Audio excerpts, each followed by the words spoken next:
Morning students, welcome है आपका बाल मंदिर यूट्यूब चैनल पर। और हम लोगों ने कंटिन्यू रखा था हमारा ये लेसन द थर्ड लेवल।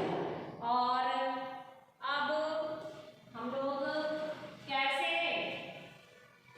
एक व्यक्ति नेम्ड चार्ली 31 इयर्स ओल्ड कैसे वो पहुंचते हैं सेकेंड लेवल तक, थर्ड लेवल तक जाने की, थर्ड लेवल तक पहुंचे और क्या व्हाट हैपेंड, क्या घटित हुआ, वो सारा चीज जो है डिस्क्रिप्शन जो है हमारे सामने उन्होंने इस लेसन में रखा है। सो वी रीड फ्रॉम, हम लोग पढ़ेंगे पेज नंबर 2 से ही। आप लोग अब कहाँ कभी अंदर कभी बाहर ग्रैंड सेंट्रल के और पहुंच जाते हैं, अमूमन कहाँ पर आ जाते हैं, लगभग ऑफिस बिल्डिंग और ग्रैंड सेंट्रल एंड और वो कहाँ पर है, ऑन द 46 स्ट्रीट, मतलब ऑन 46 स्ट्रीट मतलब street number 46 and 3 blocks away, 3 blocks दूरी पर। Let us start from sometimes.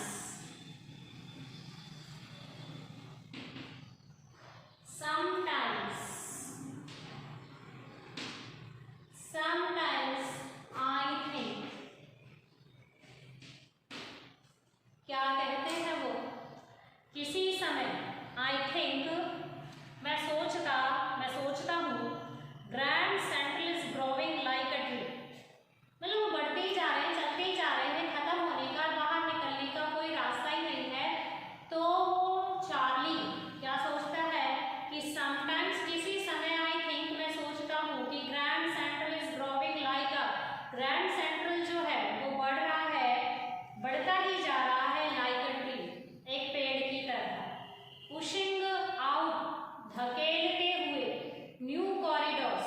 अब जैसे ही वो चलते जा रहे हैं तो नए कॉरिडोर्स मतलब गलियां आ रहे, गलियारे आ रहे हैं, एंड स्टेयरकेसेस, सीढ़ियों दर सीढ़ियां आ रही है, लाइक रूट्स, जड़ की तरह। जैसे जड़ खत्म ही नहीं होती, अर्थात फैल रही होती है, फैली हुई होती है, और फैल कर फिर इधर से जो वो जड़ फैली हुई होती है और ऊपर से फिर एक और पेड़ पनप जाता है, फिर इधर से एक और पेड़ पनप जाता है, पौधा पनप जाता है। और उसी तरह से ये जो ग्रैंड सेंट्रल जो था बिल्कुल पेड़ की तरह था, उसकी जड़ों की तरह था, केवल वो किसको पुश आउट कर रहा था, केवल किसको, कॉरिडोर्स को एंड स्टेयरकेसेस को, गलियारे ही गलियारे नहीं आते जा रहे थे, और क्या आता जा रहा था, सीढ़ियां। There is probably a long tunnel, और वहां संभवतः एक लंबी सुरंग थी, दैट नोबडी नोज, जो कोई नहीं जानता, about feeling it's way under the city right now, on its way to Times Square.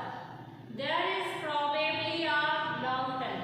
वहाँ एक लॉन्ग टनल है, एक लंबी सुरंग, that nobody knows, जो कोई नहीं जानता, about feeling, यानी कभी इसके बारे में किसी ने महसूस ही नहीं किया, its way under the city right now, कि उसका रास्ता एक शहर की ओर निकलता है, on its way, और उसी on its way to Times Square, कहाँ से, टाइम्स स्क्वायर से जगह है, and maybe another to Central Park, यानी टनल है जिसका एक रास्ता शहर की ओर जाता है, जो किससे गुजरता है, एक रास्ता टाइम स्क्वायर से जाता है, तो दूसरा रास्ता वो हो सकता है कि वह सेंट्रल पार्क से होकर गुजरता हो, एंड मे बी, और हो सकता है, because for so many people through the years Grand Central has been an exit, because for so many people, क्योंकि बहुत अधिक लोग, थ्रू द इयर्स, कई सालों से,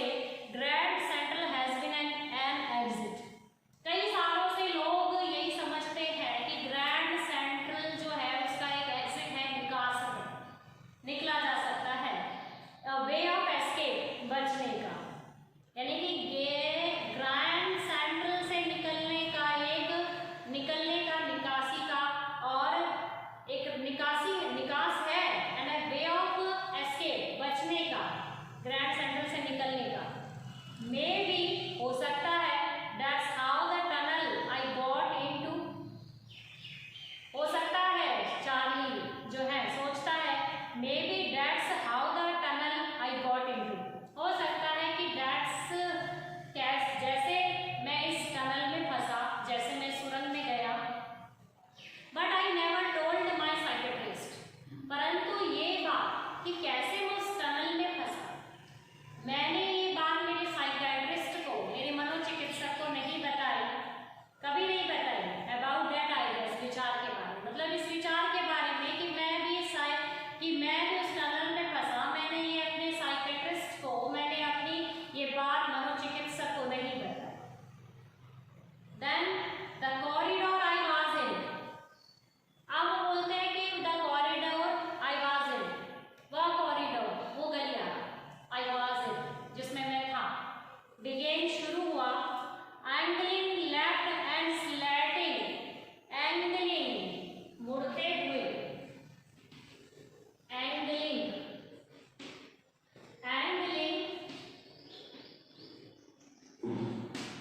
टर्निंग मुड़ते हुए. फिर वर्ड आया है स्लैंटिंग, स्लैंटिंग, स्लोपिंग.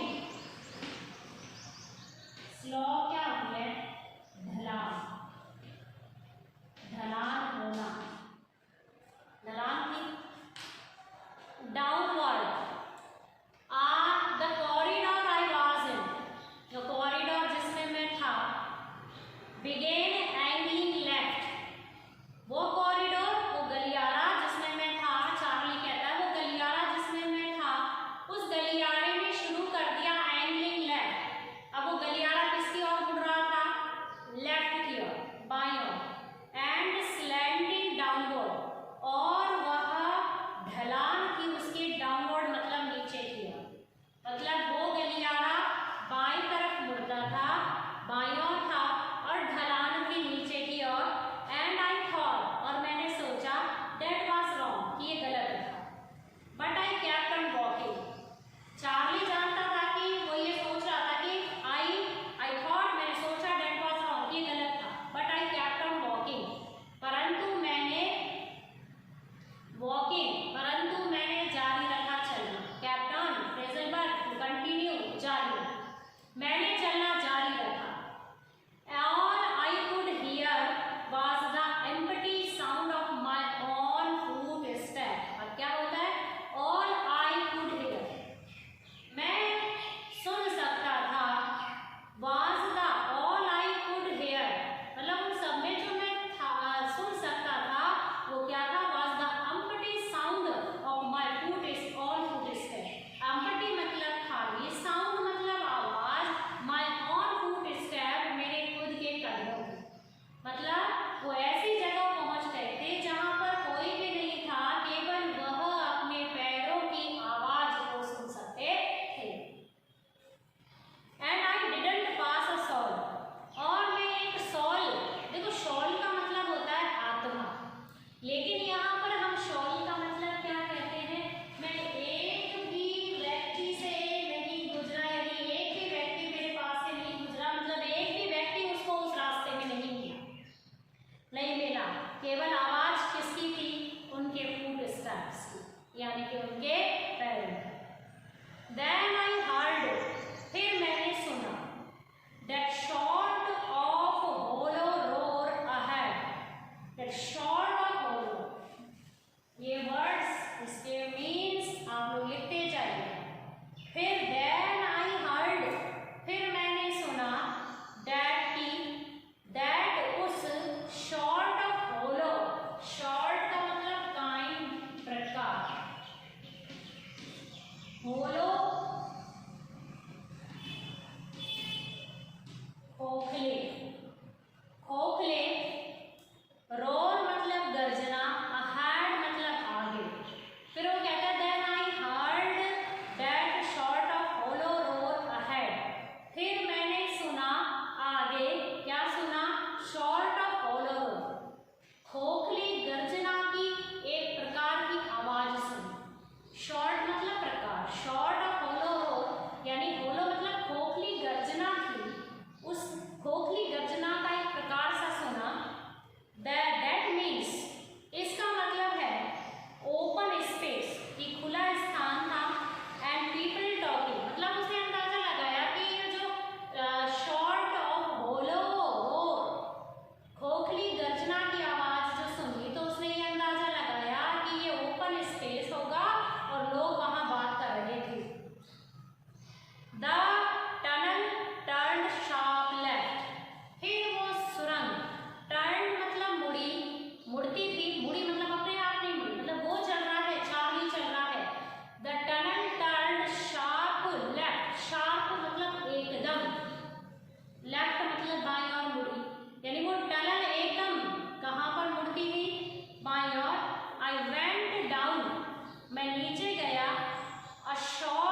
समझेंगे और जितने भी अभी भी ये टिपिकल वर्ड्स आए हैं, फ्लिकरिंग है, स्लैंटिंग है, शॉर्ट है, शोल है, या फिर कई ऐसे वर्ड है, गबर्डिंग है, एंगलिंग है, तो ये जो इस प्रकार के वर्ड हैं, आप लोग ये मत सोचिए कि हमें आते हैं और हम लोग नोट डाउन नहीं करें। ये हर्ज नहीं कि आपकी कॉपी में करें या किताबों में करें, कोई बात नहीं, लेकिन इन शब्दों के अर्थ आपको आने चाहिए। इंग्लिश का मीनिंग, इंग्लिश का मतलब यही है कि हम इंग्लिश के शब्दों को समझें और इंग्लिश के शब्दों का अर्थ हमें पता हो, तभी हम लोग लेसन को कवर कर पाते हैं, क्वेश्चंस के आंसर दे पाते हैं। सबसे पहले प्रायोरिटी या सबसे पहली अगर हम लोग करें कि सबसे पहली जो इम्पोर्टेंट चीज़ है कि हमने कितने ध्यान से वो लेसन को पढ़ा है और कहाँ पर ये सेंटेंस आया और ये सेंटेंस किसने कहा, क्या हैपन, क्या घटित हुआ और ये वर्ड कहाँ पर है, ये चीज़ मायने रखती। सो इसीलिए इन लेसन्स को जो आज तक आपको पढ़ाए गए हैं आप ढंग से पढ़ेंगे और जो वर्ड्स हैं उनको, टिपिकल वर्ड्स हैं, उनके अर्थ को आप लिखेंगे और उसको हमेशा के लिए अपने दिमाग में बिठाएंगे, क्योंकि ये चीज़ बहुत आवश्यक होती है। और इन फ्यूचर ये शब्द, ऐसा कि नहीं ये शब्द अभी पढ़ रहे हैं फिर हमारे काम नहीं, लेकिन ये इंग्लिश के जो वर्ड हैं वो हमेशा से ही काम आते थे, आते हैं और इन फ्यूचर वो आते रहेंगे। सो जो लेसन पढ़ाया गया है आप उसको अच्छी तरह से पढ़ेंगे और टिपिकल वर्ड्स को नोट डाउन करें।